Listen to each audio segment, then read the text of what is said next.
أعوذ بالله من الشيطان الرجيم. بسم الله الرحمن الرحيم.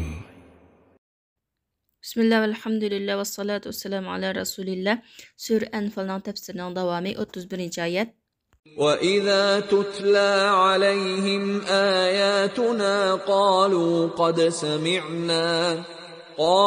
قد سمعنا لو نشاء لقلنا مثل هذا إن هذا إلا أساطير الأولين. Ularga bizning oyatlarimiz tilovat qilinib bergan chaqda, ya'ni Qur'on Karimning ro'shan oyatlari ularga o'qib berilgan chaqda, ular biz buni angladik. Agar biz xohlasak, buning o'qishini deyalaymiz deydi. Ya'ni ular takabburlik qilib va islom diniga kirishdan bosh tortib, biz bu kalamni angladik, Qur'onni angladik. Agar biz xohlasak-chu, mushuning o'xshash gaplarni deyalaymiz. Ya'ni Qur'onning o'qishini keltiralaymiz deb bu atdi. In haza illa asatirul awwalin, bu ularning gapining davomi bo'lib, bu faqat ya'ni Qur'on Karim bizga tilovat qilinib berayotgan bu Qur'on Karim ilgirki ummatlardan xotirlangan, qoldirilgan yolg'on safsatlardan iborat deyishdi. Abu Saud shunday deydi: bu uchiga chiqqan takabburlik, uchiga chiqqan boshdoqlikdan iborat. Qandaqmi undaq bo'lmasin? Agar ular taqat yetgan bo'lsa, ya'ni Qur'on Karimning o'qishini da'vo qilganda keltirishga taqat yetgan bo'lsa, ular kechikmaydi. Qur'on Karim ularga 10 yillab tahdid soldi va halanki ularni qandaq narsa Qur'on Karimning o'qishini keltirishni to'sib qo'ydi. Ular ojiz holatda mag'lub qilindi, ondan qilish bilanmi mag'lub qilindi va ular qarshi chiqolmadi.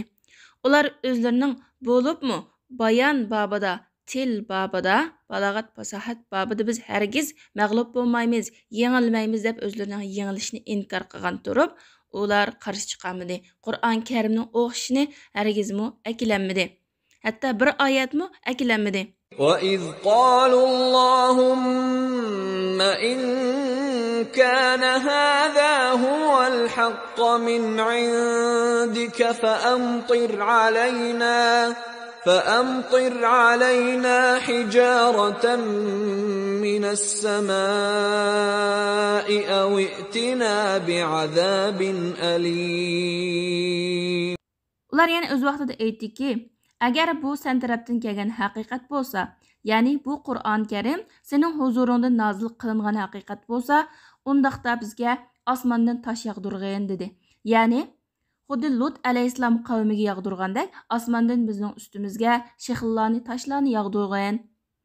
Yoki bizni uning bilan halok qiladigan alamlik azobni avatgin dedi. Bu faqat masxir qilishdan, zangli qilishdan iborat.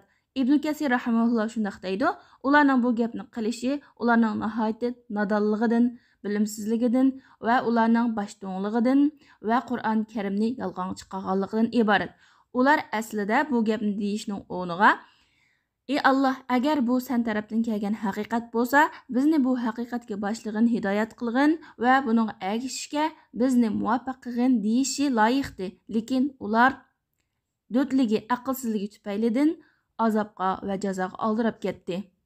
وَمَا كَانَ اللَّهُ لِيُعَذِّبَهُمْ وَأَنْتَ فِيهِمْ وَمَا كَانَ اللَّهُ مُعَذِّبَهُمْ وَهُمْ يَسْتَغْفِرُونَ. Sen ularning ishidagi vaqtında Allah Taala ularni azoplamaydi va ular istig'for aytib turgan holatlarida Allah Taala ularni azoplamaydi. Bu mushriklarning yuqorqi qabih suoliga nisbatan Allah Taolaning bergan javobidan iborat va ularning azobga haqliq turib, azobga loyiq turib, ulardan azobni kechiktirganligining sababini bayon qilishdan iborat. Chunki Allah Taala Payg'ambar alayhissalom ularning ichida bor holatda Allah Payg'ambar alayhissalomni hurmatlaganligi uchun ularni azoblamaydi. Allah Taolaning sunnati, yo'li va hikmati bir ummatning ichida payg'ambar bo'ladi ekan, ummatni boshdan oxiri azoblamaslik. Ya'ni ularni boshdan oxir halok qilib o'tmasligimning sababi Muhammad sallallohu alayhi va sallam sen ularning ichida bo'lganliging uchun sening hurmating tufaylidan ularni butunlay halok qilmadik deydi. Abdullah ibn Abbas radhiyallohu anhu shundoq degan: Payg'ambari ichida bo'lgan ummat azoblanib baxmidi. Bu yerdagi azob boshdan oxir butunlay halok qilib o'tish. Va yana ular istig'for aytib turgan holatlarida Alloh ularni azoblamaydi. Chunki ularning ichida istig'for aytib turadigan mo'minlarmi bor edi. Bu yerda Makka mushriklarning orasida ojiz, hijrat qilish qodir bo'lmagan bir qism mo'minlarning borligiga ishorat bor. Abdullah ibn Abbas radhiyallohu anhu shunday deydi: ularning ichida mundaq ikki turlik amallik bordi. Biri Allohning payg'ambari, yana biri istig'for. Amma payg'ambar kelsak, u ketib qoldi sallallohu alayhi va sallam. Amma istig'for kelsak, u qiyomat kunigacha boqiy qoladi. وَمَا لَهُمْ أَلَّا يُعَذِّبَهُمُ اللَّهُ وَهُمْ يَصُدُّونَ عَنِ الْمَسْجِدِ الْحَرَامِ وَمَا كَانُوا أَوْلِيَاءَهُ إِنْ أَوْلِيَاؤُهُ إِلَّا الْمُتَّقُونَ وَلَكِنَّ أَكْثَرَهُمْ لَا يَعْلَمُونَ. Allah Taala əmdi bu ayətdə ularning azobga loyiq ekanligini va nima sababdan azobga loyiq ekanligini bayon qilib mundaq deydi. Alloh Taala nimishqa ularni azoblamasin, ya'ni qandaq narsa ularni azobdan qutuldira oladi. Va ular azg'unlik ustida tursa, azg'an tursa, hidoyat topmagan tursa, kufr ustida tursa, Alloh Taala nimishqa ularni azoblamasin. Va yana ular Masjidil Haromdan to'sqan tursa, Payg'ambar sallallohu alayhi va sallamni Hudaybiya yili Makkaga kirib, Ka'bani tavob qilishdan to'sdi, umr qilishdan to'sdi.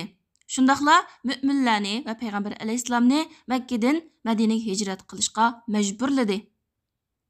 Ular Ka'baning, Baytullohning egilari emas. Ya'ni Ka'baning ishlariga ega bo'lishga ularning salohiyati yo'q. Chunki ular mushrik. Ka'baning egilari, Ka'baning ishlariga ega bo'la oladigan kishilar taqvodor, yaxshi kishilardir. Lekin ularning ko'pinchisi buni bilmaydi. Ular o'zining nodonligidan, aqlsizligidan biz Baytulloh va haramning egilarimiz, mas'ullarimiz, xalqan kishini kirgizimiz, xalqan kishini tusimiz deydi. Bu oyatlardan bo'lgan maqsad ularning kufr tufaylidan va qabih jinoyatlari tufaylidan boshdan oxir halok qilinadigan bundoq azobga loyiq bo'lsa-mu, lekin Payg'ambar alayhisalom hurmatliganlik tufaylidan va istig'for aytib turadigan mo'minlarning ularning orasida bo'lganligi sababidan ulardan azobni ko'tarib o'tganligini bayon qilishdan iborat.